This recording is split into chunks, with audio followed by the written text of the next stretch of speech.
विशाखा की नौटंकी पे फूटा विक्रांत का गुस्सा। Hey guys, welcome back to the channel. Vishakha कितनी नौटंकी है यार, इतना ज्यादा नाटक कौन करता है आखिर।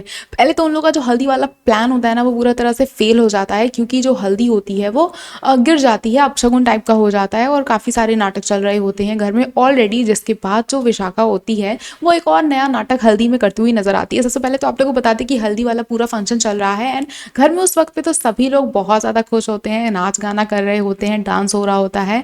एंड हर एक फंक्शन में खुशियों के बीच में अगर कोई अपशगुन, कोई अनहोनी, कोई नाटक नौटंकी ना हो, ऐसा तो हो ही नहीं सकता है। तो विशाखा इस बार ये जिम्मेदारी अपने ऊपर लेती है और जब नीतू जो हल्दी लेके आ रही होती है तो उस वक्त पे एक गिलास फूट जाता है, कांच का गिलास होता है वो। And at that time Vikrant काफी कंसर्न के साथ पूछता है कि माँ आप ओके हो कि नहीं, सब ठीक है या नहीं। तो उस वक्त पे नीतू कहती है कि हाँ ठीक है कुछ नहीं हुआ है, और वो बोल देती है अपने एक सर्वेंट से कि भाई इसको क्लीन कर दो और देखना किसी को लगे ना। एट दैट टाइम विक्रांत हम देखते हैं कि वो नीतू से 2-4 बार पूछता है मदर कि मम्मी आप ठीक हो कि नहीं हो।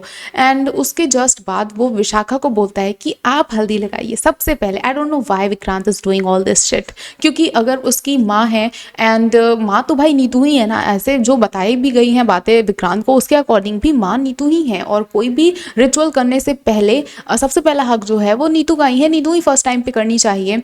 लेकिन नहीं, विक्रांत ऐसा नहीं करते। विक्रांत कहते हैं कि बुआ जी आप आइए, और विशाखा को बोलते हैं कि आप हल्दी लगाइए। एंड जैसे ही विशाखा अपना हाथ उस हल्दी वाले बोल में डालती है, उसके हाथ में कांच लग जाता है और ब्लीडिंग होने लग जाती है। काफ़ी ज़्यादा वो ओवर रिएक्ट भी करती हुई नजर आती है, और नीतू को नहीं समझ में आता कि भाई क्या हुआ है क्या हुआ है।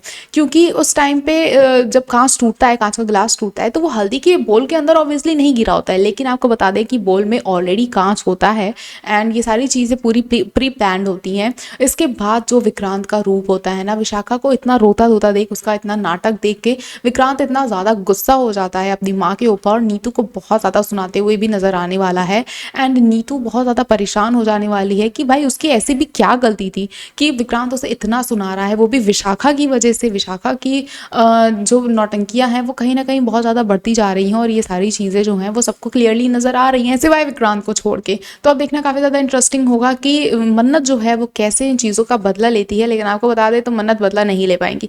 मन्नत इन जो ये 3 हैं लोग विलेंस हैं, एआरएस हो गई, विशाखा हो गई और मल्लिका हो गई, इन तीनों के जाल में मन्नत फंसती हुई चली जाएगी। और बहुत जल्दी मन्नत जो है सलूजा मैंशन भी छोड़ के जाने वाली है। शादी तो होने से रही, जो ऑफिशियल शादी ये लोग करने जा रहे थे पूरे घर वालों के सामने, तो वो तो हमें नहीं देखने को मिलने वाला है भाई। एंड आप लोग, I know as an audience आप लोग सैड हैं, बट कहानी को आगे बढ़ाने के लिए शायद ये कहीं ना कहीं ज़रूरी भी था। लेट्स सी कि ये जो पूरा ट्रैक बदलने वाला है जल्दी, जो 5 साल का लीप आने वाला है, उसके बाद से टीआरपी की क्या रेटिंग्स होती है, कितना ऑडियंस शो को पसंद करती है, ये तो देखने वाली बात ही हो गई। ऐसी और ट्वीट्स के लिए जुड़े रहे हमारे चैनल के साथ, देखते रहें फिल्मी लाइफ।